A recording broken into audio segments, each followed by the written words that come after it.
All right, so we're talking about the Rankine power cycle. Um,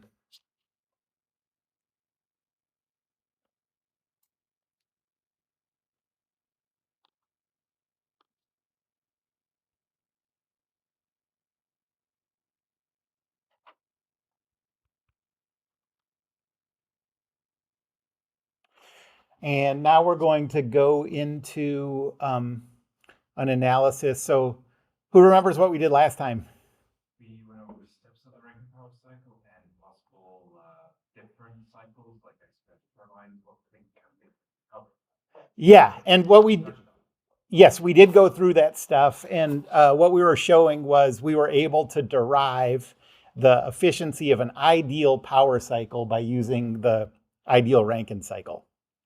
Okay, so before I had just talked about like, okay, here's just a formula out of thin air, the efficiency of an ideal power cycle based on the temperature at the boiler and the temperature at the condenser.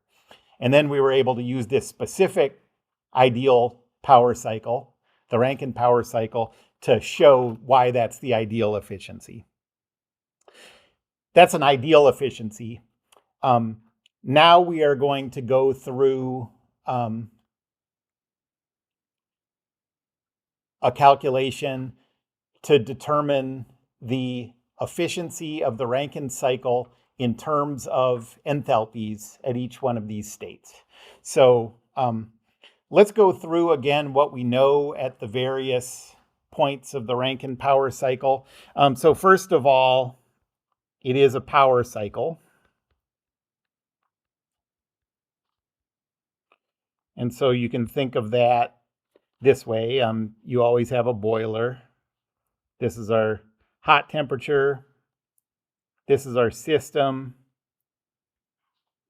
This is our condenser, our cool temperature. We always have heat transferring in from the hot to the system. We always have heat transferring out from the system to the condenser. And then the result of this, the reason we're doing this, is we can produce work. Okay, so this is going to show the directions, just sort of a reminder of the directions of energy flow at the different places. One thing that doesn't show up in this is, well, let me draw the steps of the cycle, and then I'll talk about what we don't see in this sort of simple diagram. So we have a from state one, we go through a turbine.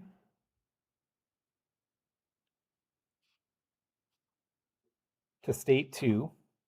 And the result of this is to output work.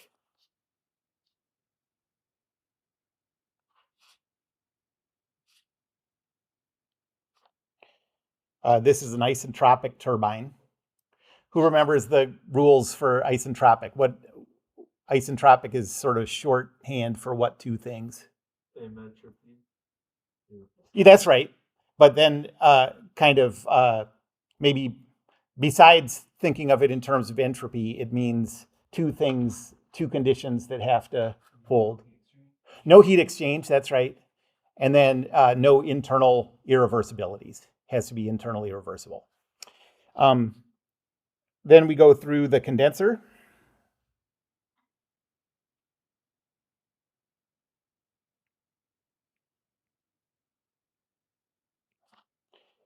And the result there is that heat is transferred out of our working fluid.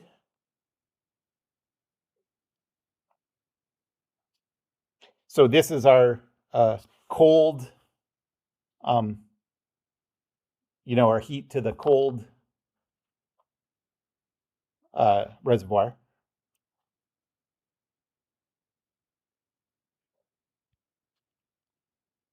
Then after the condenser, we go through a pump.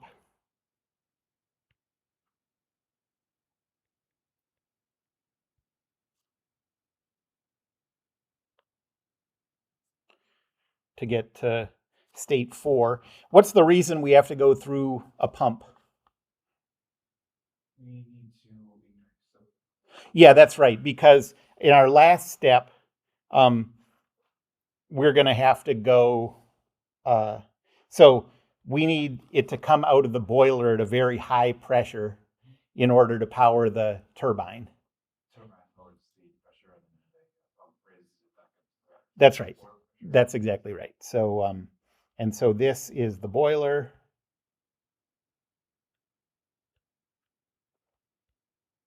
And the point of the boiler is to bring heat into the working fluid. So this is our QH. And one thing I didn't put on here is that, so this has all of the heat transfers shown in the diagram on the left. Okay.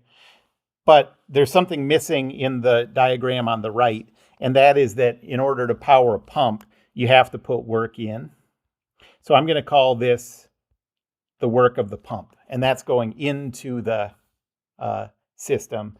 Coming out of the turbine, I'll call that WT, and that's the work that's going to electricity or whatever. That's the work that's generated by your power cycle. Okay, so really the W here that's shown over here on the left, it's a little more complicated than that. We have work coming out of the turbine, but we have to give a little bit of work back. Of that work that we create, we have to give a little bit back to power this pump. Okay. And so you could think of this W really as WT minus WP.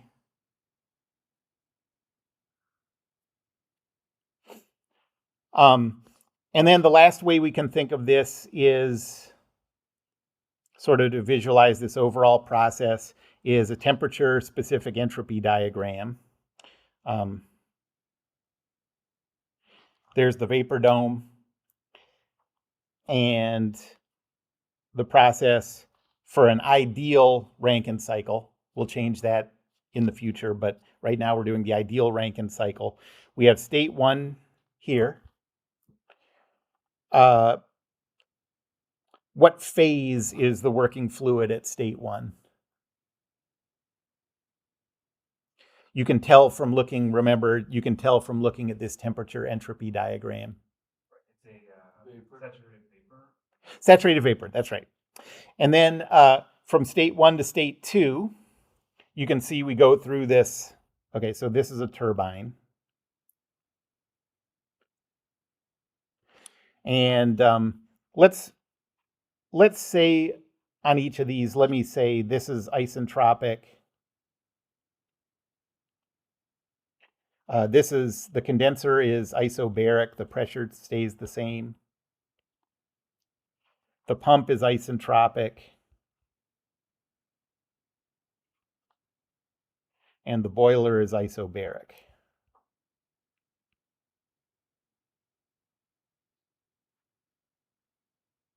Okay.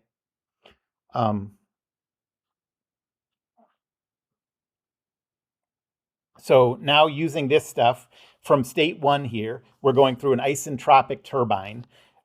The specific entropy has to stay the same in an isentropic process. So it has to be along a vertical line here. So this is going to go here to state 2. What's the phase of the working fluid at state 2? Mix. Yep, that's so it's in that saturated temperature pressure, and it's some amount of vapor and some amount of liquid.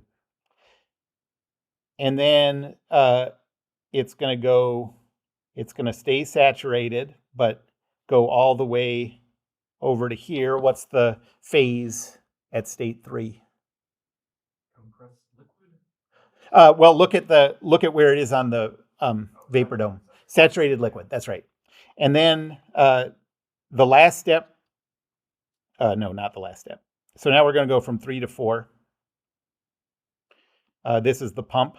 So here it goes from a saturated liquid to a compressed liquid. Now this is the only one of these four states where it's not saturated. And then it's going to go this two-step process. It's going to get up to a saturated liquid and then through the boiler become a saturated vapor.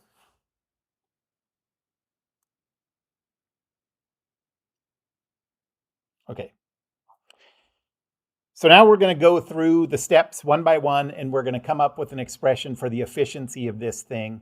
And we're going to do it by, so now we're going to express the efficiency, that's eta, of the ideal Rankine cycle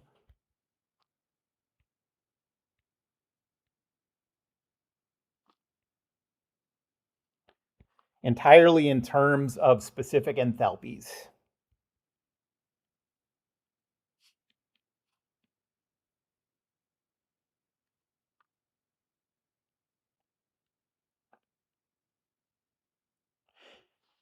And the way we're going to do that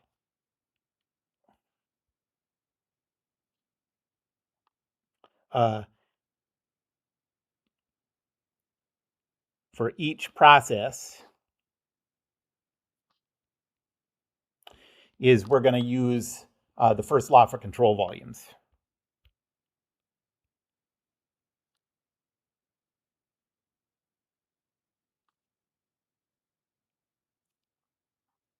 Okay, so the first process is from states 1 to 2, and this is an isentropic turbine.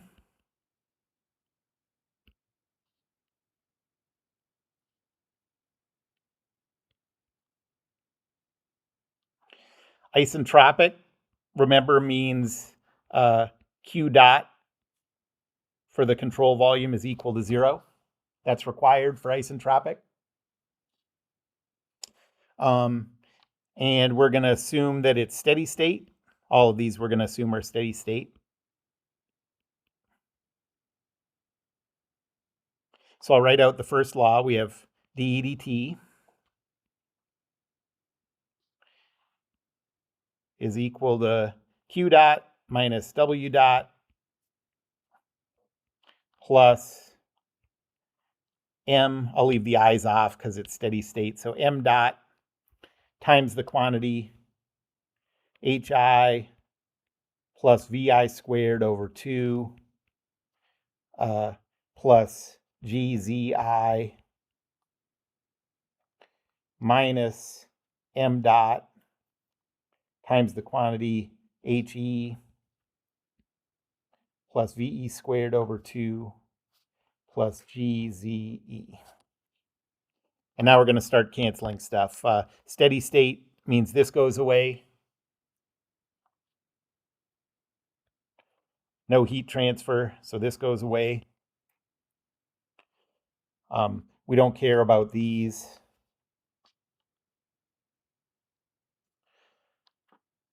And so we can rewrite this process as W dot for the control volume is equal to M dot times the quantity HI minus HE. And now I'll write these.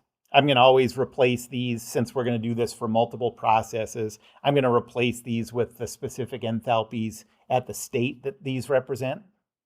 So at the inlet for this turbine,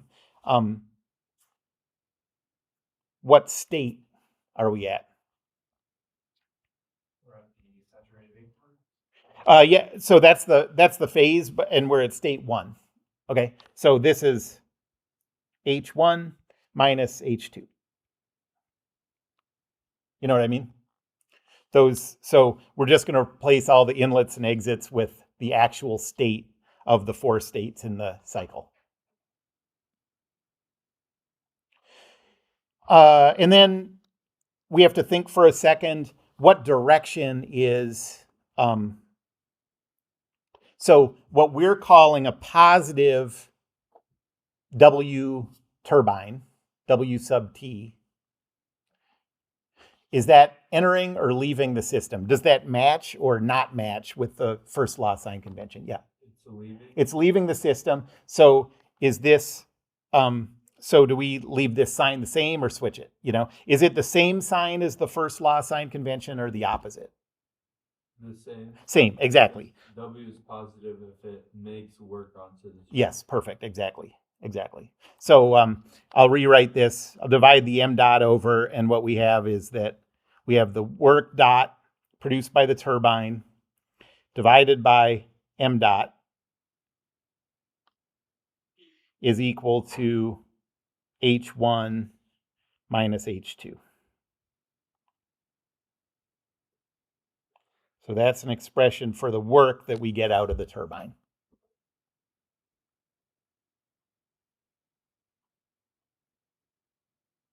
Okay, now we'll go to the next process. So now we're going to go from state 2 to state 3. From 2 to 3, we have this isobaric condenser.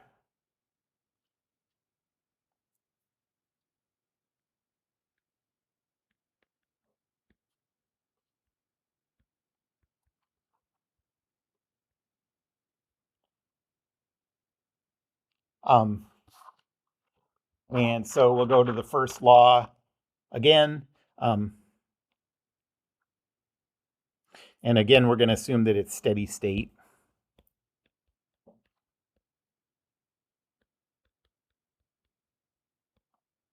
So we have dE dt is equal to Q dot minus W dot plus M dot, because it's steady state, times the quantity HI plus VI squared over 2 plus GZI minus M dot times the quantity HE plus VE squared over 2 plus GZE. Steady state says that this is 0. This time, heat transfer is the main thing a condenser does. That's what we're trying to accomplish with a condenser. So this isn't 0. But it is a rigid device, so there's no work in or out. So this one goes to 0. And again, we don't care about these changes in those terms. So I'll write this as Q dot for the control volume is equal to, I have to fiddle with the signs to get Q dot CV over on the other side. Well, you know, this would be like negative Q dot CV is equal to M dot times the quantity H inlet minus H exit.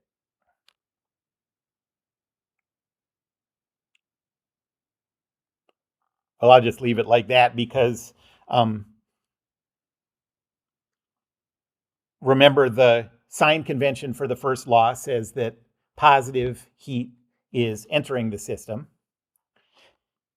In a condenser, is QC entering or leaving the system? Leaving, so we have to change the sign of that. And so I'm going to write this as Q dot for the condenser is equal to M dot. At the inlet, we're at state 2. At the exit, we're at state 3.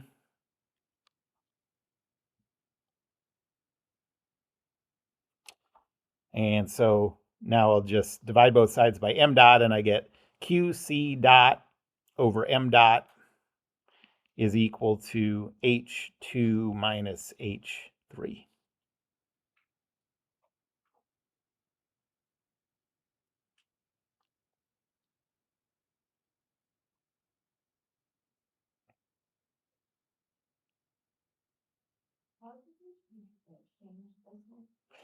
Because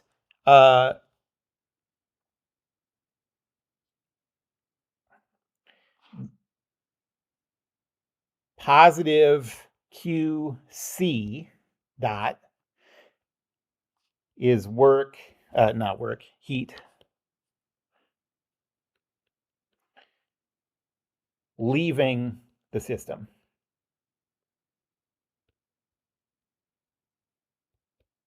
Okay, so that's the opposite sign convention of the first law. So I had to make that switch. You can see it here, like what we're calling positive QC is heat leaving our system to the um, cold reservoir.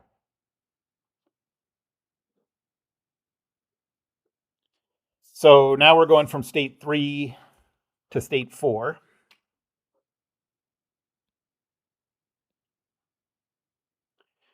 And that is an isentropic pump.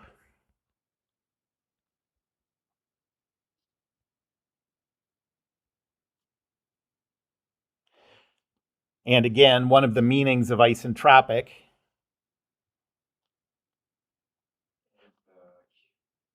Q dot CV is equal to 0. Yes, exactly.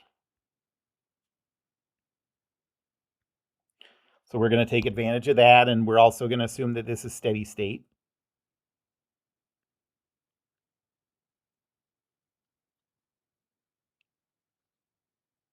So we have dE dt is equal to Q dot CV minus W dot CV plus M dot times the quantity HI plus VI squared over 2 plus GZI minus M dot times the quantity HE plus VE squared over 2 plus GZE. And our cancellations, steady state makes this go away. Isentropic makes this go away. These four things don't change enough to, V and Z don't change enough to affect how this works, so we'll cancel those. And we get W dot for the control volume is equal to M dot times the quantity HI minus HE.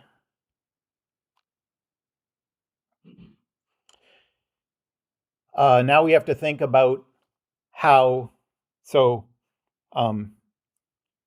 if you look at the diagram on the right here, this is work entering the system for a pump. That's how a pump works. Does that match, or is that opposite to the sign convention of the first law?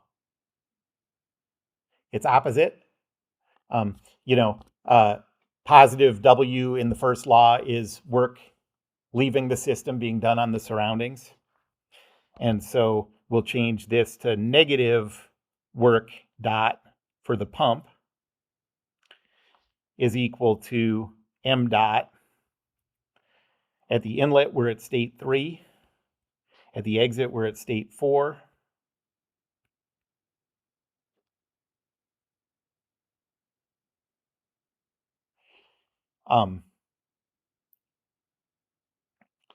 And divide both sides by M dot, and you get this.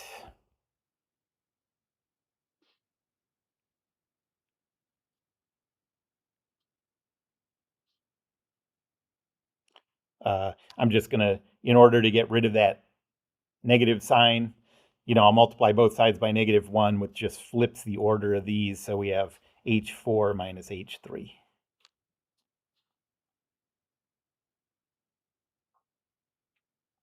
Okay, but there's one more useful thing that we can say about the pump.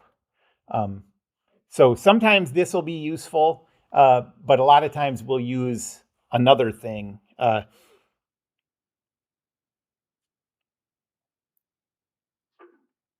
So for the pump, there's something else we can often use.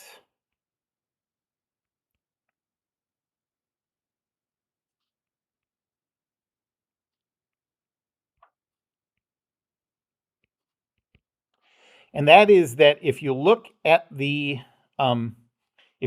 temperature specific entropy diagram, notice that from state 3 to state 4, that's the pump. This is a liquid the whole time. And so what approximation do we usually make with liquids? What assumption do we usually make for simplifications? Yep. Like that they can't be compressed? Yep, exactly. So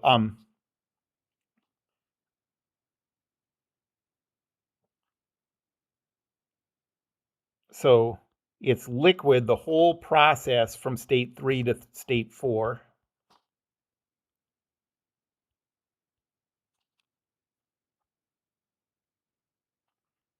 So we're going to assume that it's incompressible.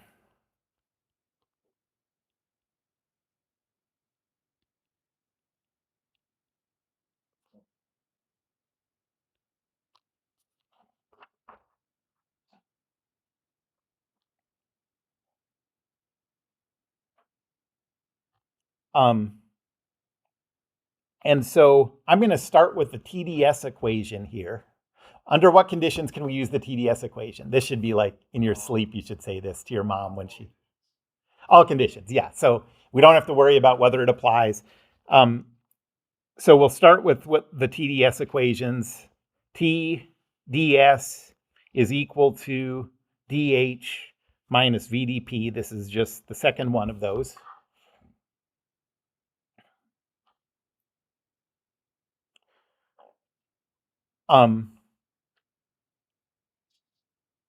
And this pump is isentropic, which means ds is 0.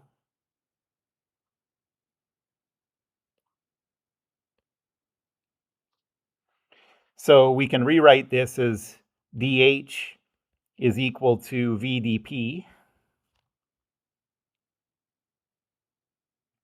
And then we can integrate both sides, and we get the delta H. What about, what is the, like, T again? Temperature. But you're multiplying it by 0, so it doesn't matter what it is. Oh, so it goes to 0. ds, yeah, T doesn't go to 0, but ds is 0 because it's isentropic. So there's no change in specific entropy. Okay, so that term goes away. And if you integrate this, you get change in H is equal to the integral of VDP. Well, incompressible means that V is constant. So you can write this as V times the change in pressure. So I'm going to take this and give us another way to express this as V times the quantity P4 minus P3.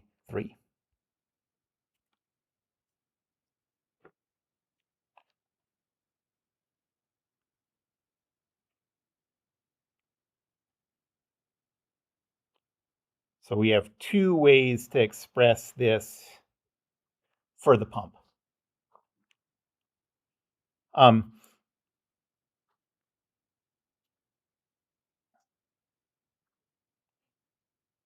So which one of these are we going to use?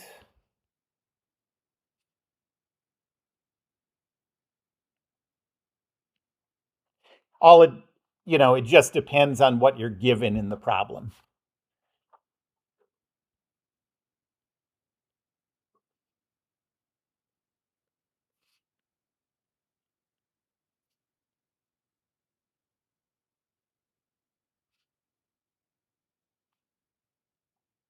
Okay.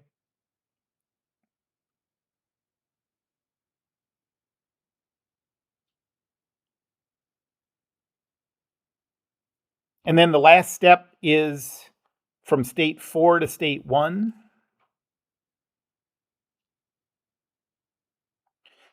This is the isobaric boiler.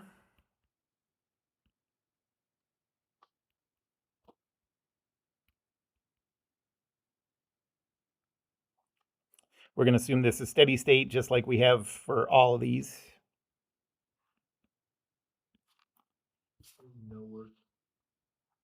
That's right. Yep, Yeah, boilers, rigid bodies. exactly. Yeah. And so I'll start with the full equation again and we'll cancel. So dE dt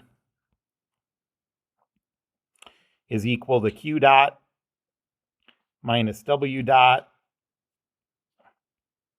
plus M dot times the quantity H inlet plus VI squared over 2 plus GZI minus M dot times the quantity HE plus VE squared over 2 plus GZE. And now we cancel stuff. Steady state. No work done because it's rigid. We're not worried about speed or height.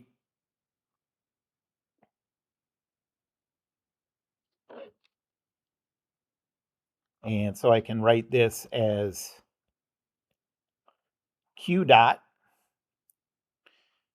is equal to, and let me, let's see, I'll write this as negative Q dot is equal to M dot times the quantity HI minus HE. Okay, how does the sign of heat transfer at the boiler compared to the first law sign convention? So if you look over here on the right, at the boiler, heat is entering the system. So it's the same. And so if I'm going to, so I can think of this as Q dot at the hot reservoir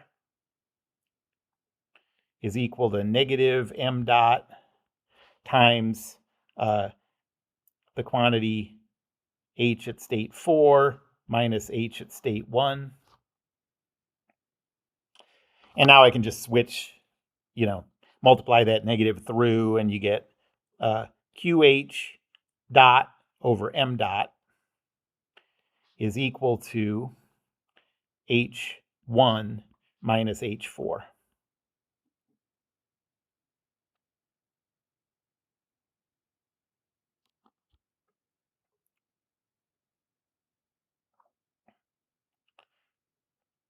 All right, so now we have all of these. We have expressions at for two of these processes for heat transfer in terms of enthalpies. And for the other two, we have expressions for work transfer, energy transfer in terms of enthalpies. Okay, now we're going to think of the meaning of efficiency, the true meaning of Christmas. So the efficiency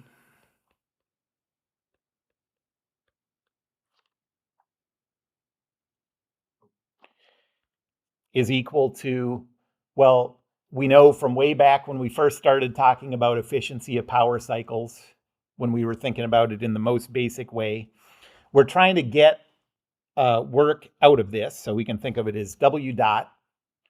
And the cost is the heat transfer at the hot reservoir. So work divided by QH dot, W dot divided by QH dot. There's one more little thing we have to think about now. We used to just talk about it in terms of the work produced by the power cycle. But now we know that, okay, at least in this specific power cycle, that work is really two things we have to consider. There's the work produced by the turbine. That's what we want.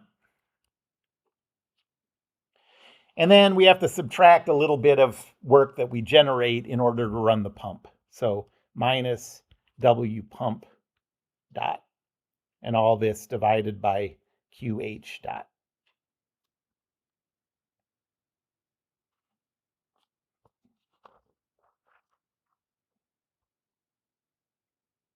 And we can think of this as we're just doing algebra to change that to WT dot over M dot minus W pump dot over M dot.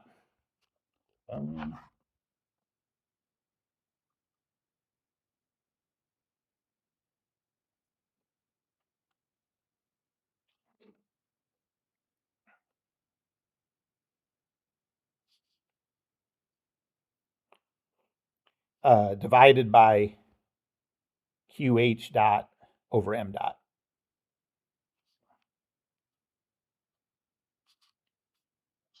Okay, I haven't changed anything. I've just divided the numerator and denominator by M dot.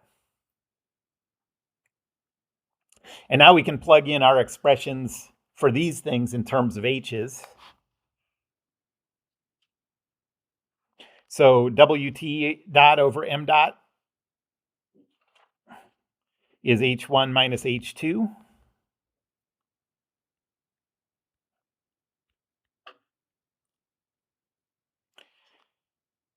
WP dot over M dot is H4 minus H3.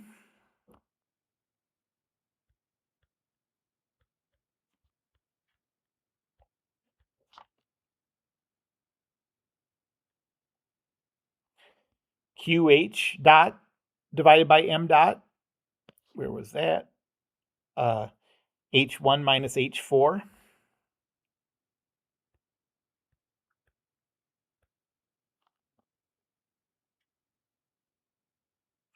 And now you can just, all you have to do is rearrange these terms and you come up with the expression 1 minus H2 minus H3 over H1 minus H4.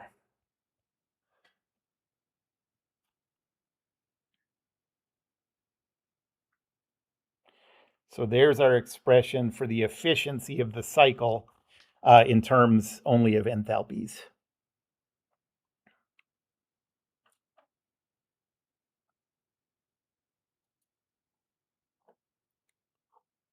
Okay, well, we already know that the ideal efficiency is 1 minus TC over TH. We figured that out last time. Now we also see from this enthalpy expression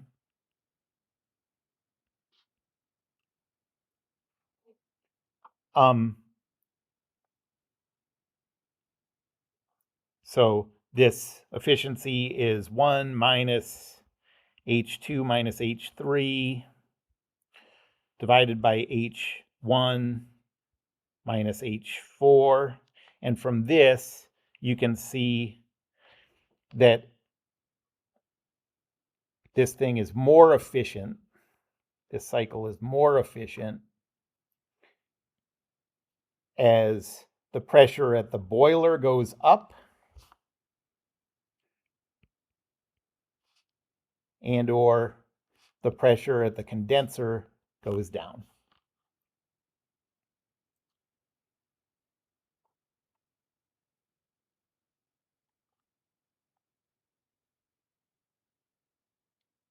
So for high efficiency,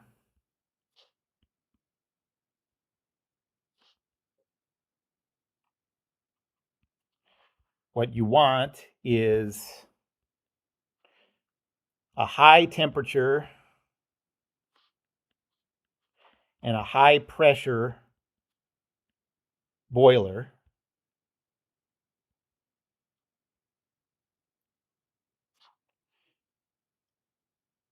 and a low temperature and low pressure condenser.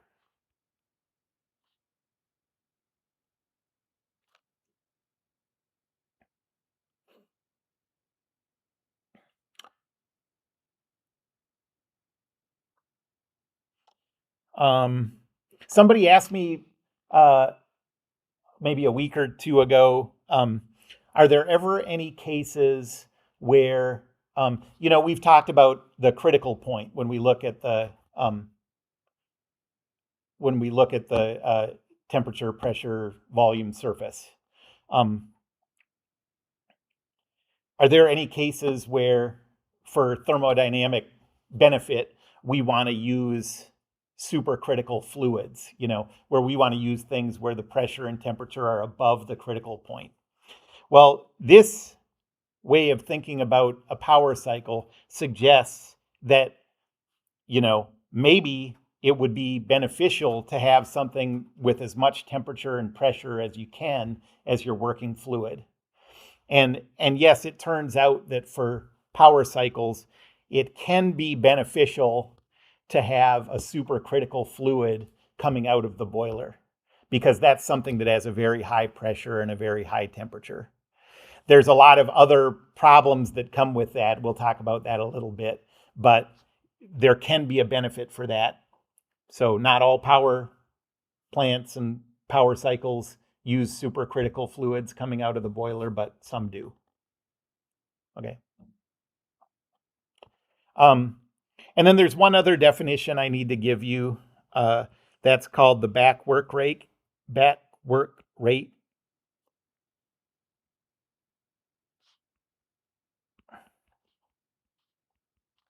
So today, for the first time, we've started thinking about the fact that the work coming out of the turbine isn't really the whole story of work for a power cycle. You also have to worry about this work that you have to put into the compressor, into the pump, I mean, right?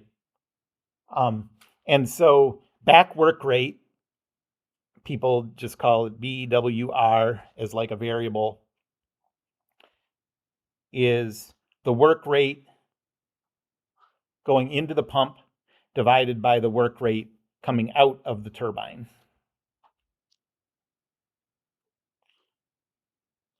Do you want this to be big or small? Well, Small, exactly. it's like the power spent to make more power, basically.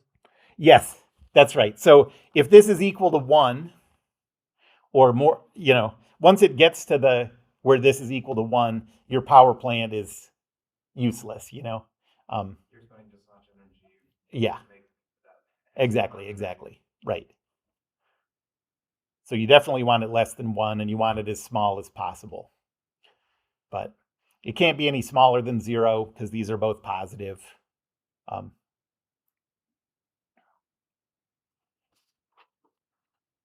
It's going to be Well, yeah, it can't be 0, but this ratio can be pretty small.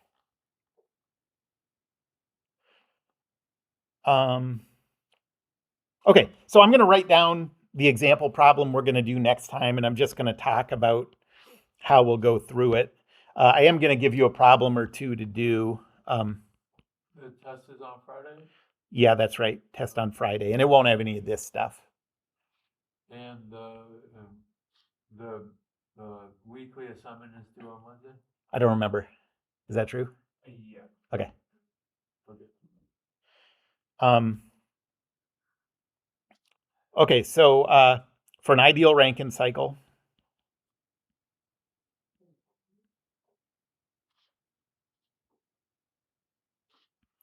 and an ideal Rankine cycle, remember, is just means that it's this.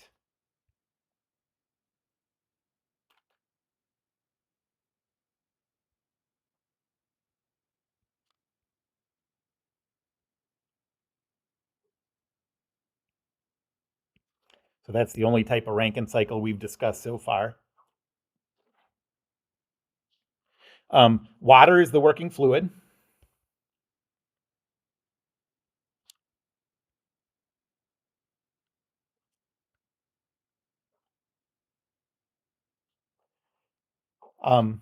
Saturated vapor enters the turbine.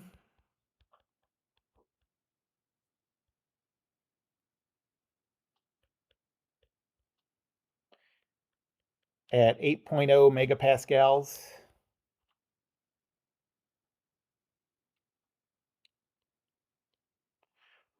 And saturated liquid exits the condenser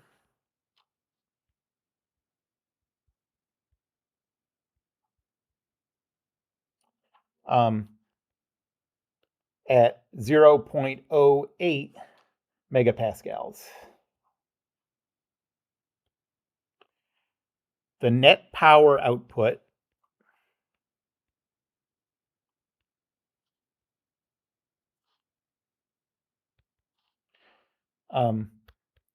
is 100 megawatts. So 100 times 10 to the 6 watts.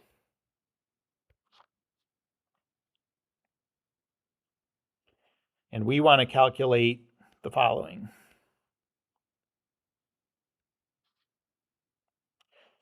The efficiency, the back work rate, the mass flow rate, so that's m dot,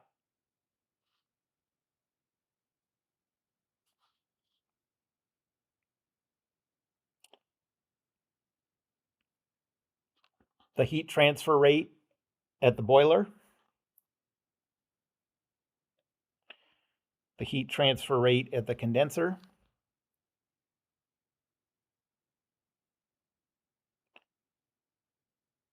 and let's just do that for now. The net power, by the way, this is just the, oops.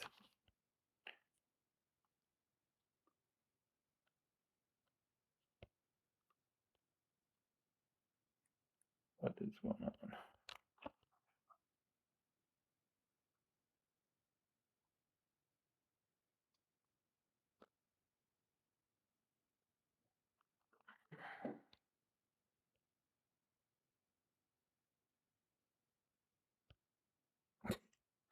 Come on.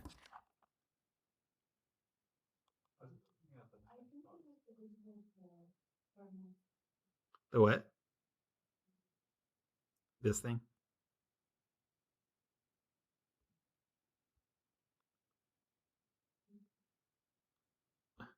Can you click on the pen?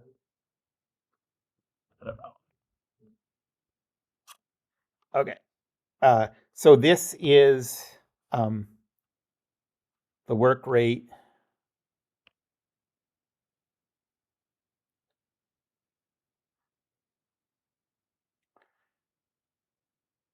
Okay, forget it. So the work rate at the turbine, it is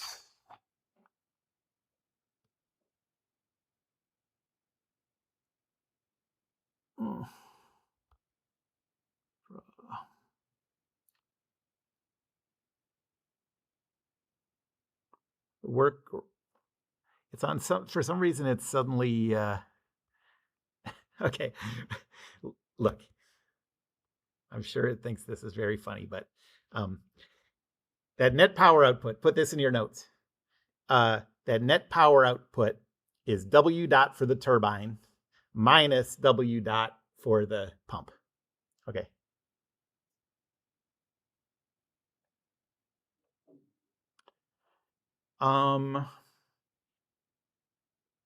Okay, so how are you going to go about this? Yes. Can we use the equations that we found with the previous thingy? The Q dot H over M dot and all that? Q dot. These ones. Yes, that's what we're going to use. I mean, that's the only thing we're going to use. We could use the pump and then we have the pressure and the volume of water to get the work rate of for the pump over its mass rates, and then from there. Yeah, so basically the way we're going to go is kind of list out the 4 states, okay? And then think about what you know based on the type of processes they are. So we know that, so from state 1 to state 2, we know that's isentropic, okay? So we know that if we know the entropy at state 1 or state 2, we know the other one, okay? At states, from states 2 to 3, that's isobaric. So if we know the pressure at one of them, we know the pressure at the other. Okay. So start to fill in the things that you know. Okay. And then you'll use the website. You could use a table, but we'll use the website to find the values that let you fill in these things. All you're trying to do, your goal in all of this stuff, is to find the enthalpies at all 4 of those states. Once you find those 4 enthalpies, it's easy to work your way through these questions. Okay? Okay, that's all. Goodbye. Unless we haven't tested static